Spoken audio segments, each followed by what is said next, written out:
মাত্রই দুইটা আইন এখানে পাশ করা হলো। আমরা জানি যে সরকার দল এখানে সংখ্যাগরিষ্ঠ, তারা যেভাবে চাইবেন সেভাবে আইন পাশ হবে, সেটাই এখানকার ফ্লোরে মানে এখানে হাউজের বাস্তবতা। কিন্তু যে দুইটা আইন পাশ করা হলো এবং যে জনমত যাচাইয়ের জন্য এবং প্রস্তাবগুলো উত্থাপন করা হয়েছিল, যিনি সদস্য আছেন তিনিও এই আইনগুলোর বিষয়বস্তু কি তার বক্তব্যের সময় সেই বিষয়টা তিনি উল্লেখ করেন নাই। বিষয়বস্তু হলো যে এই যে সিকিউরিটিজ অ্যান্ড এক্সচেঞ্জ কমিশনের যে আইনটি এবং এই যে বীমা কর্পোরেশনের যে আইন, দুইটা আইনের বয়সের যে বাধ্যবাধকতা ছিল সেই বাধ্যবাধকতাগুলোকে উঠিয়ে নেওয়া হয়েছে।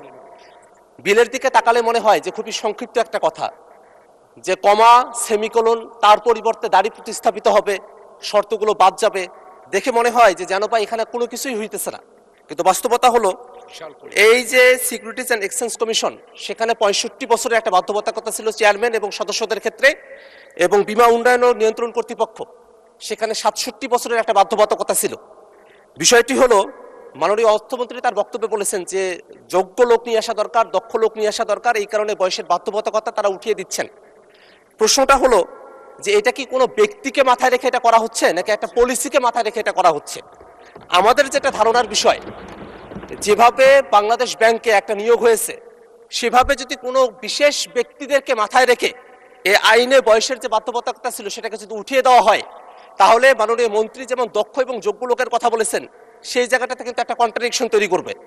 আইন পাশ হয়ে গেছে, কিন্তু আমরা বিরোধী দলের পক্ষ থেকে আমাদের কনসার্নগুলো এখানে জানিয়ে রাখছি এই কারণেই, কারণ বিএনপি সরকার 2001-এ যখন ক্ষমতায় এসেছিলেন, তারা তত্ত্বাবধায়ক সরকারের নিজেদের মতো করে উপদেষ্টা বাড়ানোর জন্য প্রধান বিচারপতির বয়স যখন 65 থেকে 67 করেছিলেন, তারপরে একটা দীর্ঘ ভোগান্তি জাতিকে আমাদের পোহাতে হয়েছিল।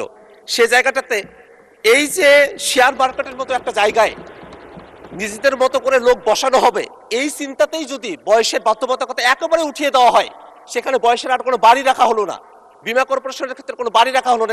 এগুলো কিন্তু আর্থিক প্রতিষ্ঠান, দেশের অর্থ সম্পদগুলো যদি এখান থেকে লুটপাটের মতো কোনো পরিবেশ ভবিষ্যতে তৈরি হয়, তার জন্য কিন্তু সরকার দলকে দায়ী থাকতে হবে। মাননীয় স্পিকার, আমরা আমাদের এই কনসার্নটা জানিয়ে রাখলাম। আমরা চাইবো যে সরকার যেভাবে বলেছেন সৎ এবং যোগ্য লোক, দক্ষ লোক, সেই কি পরিমাণ সৎ এবং যোগ্য এবং দক্ষ লোককে সেই প্রতিষ্ঠানগুলোতে সামনে নিয়োগ দেওয়া হবে, আইন তো পাশ করা হয়েছে, সেটা দেখার অপেক্ষায় জাতীয় অপেক্ষা করছে। মাননীয় স্পিকার, আপনাকে ধন্যবাদ। ধন্যবাদ মাননীয় সদস্য, কনসার্নটা এক্সপ্রেস করার সুযোগ পেয়েছেন, অসংখ্য ধন্যবাদ। এই ব্যাপারে মাননীয় অর্থমন্ত্রী আপনি কিছু বলার থাকলে বলতে পারেন প্লিজ। আমার মনে হয় মাননীয় স্পিকার, আমার বক্তব্যে আমি পরিষ্কার করেছি এই বিলগুলো কেন আনা হয়েছে, পরিষ্কারভাবে বলা হয়েছে। আপনার এই বিলটা যখন 93-তে হলো, সিকিউরিটি অ্যান্ড এক্সচেঞ্জ কমিশন, তখন গড় বয়স ছিল 57 বছর মাননীয় স্পিকার। এখন গড় বয়স হচ্ছে 72 বছর।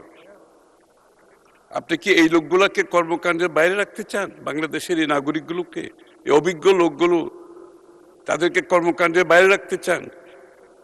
কোথায় 57 বছর, এখন 72 বছর। এই ডিফারেন্সটা এর মধ্যে যারা আছে তাদেরকে তো আমরা বাইরে রাখতে পারবো না। দ্বিতীয় কথা হচ্ছে, বিশ্বের প্রায় প্রত্যেকটি দেশে যেখানে সাকসেসফুলি এই security and exchange commission operate করছে, তাদের এখানে কোনো এজ বার নাই, তাদের এখানে কোনো এজ বার নেই, এবং তারা সফলভাবে এগুলো পরিচালনা করছে। এবং এখানে যেখানে যোগ্যতা অভিজ্ঞতার প্রশ্ন থাকবে, এই সমস্ত প্রফেশনাল অর্গানাইজেশনে আপনি এজ বার দিলে আপনি একটা লিমিটেশন করে দিচ্ছেন যোগ্য ব্যক্তিদের কাজ করার ক্ষেত্রে। সেটা তো আমরা চাচ্ছি না। সেটা বীমার ক্ষেত্রেও প্রযোজ্য, সেটা যে কোনো প্রতিষ্ঠানের প্রযোজ্য। যেখানে গড় এজ পরিবর্তন হয়ে গেছে, সেটাকে আপনাকে সমন্বয় করতে হবে। বাংলাদেশের আগামীর অর্থনীতির যে নতুন প্রেক্ষাপট সৃষ্টি হচ্ছে, এখানে আপনার যোগ্য দক্ষ ব্যক্তিদের যদি আনতে চান, আপনাকে এগুলোকে মাথায় রাখতে হবে। এখানে ইমোশনের কোনো সুযোগ নেই। This is a professional job, এবং একটা ইকোনমিকে প্রফেশনালি চালাতে গেলে এই পরিবর্তন আনতে হবে বাংলাদেশে। ধন্যবাদ মাননীয় স্পিকার। ধন্যবাদ মাননীয় সদস্য।